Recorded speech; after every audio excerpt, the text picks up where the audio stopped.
Let me tell you a secret about the universe. Everybody always says, if you tried your best, that's all that matters. The best is all you can do. If you tried your best, it doesn't matter what happens. It doesn't matter if you lose if you tried your best. Most people have heard that before. But there is a secret to the universe that most don't know. If you actually try your best, you can't lose.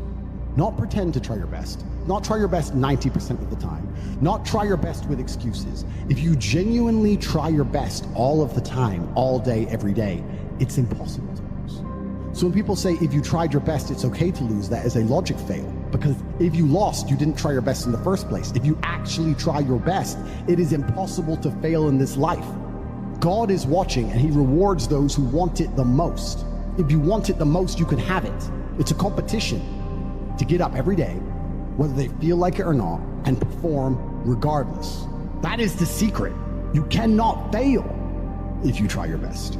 So if you don't have the car you want, the relationship you want, the friends you want, the house you want, you haven't been trying your best. Because I guarantee you the second you do, you'll have all of it.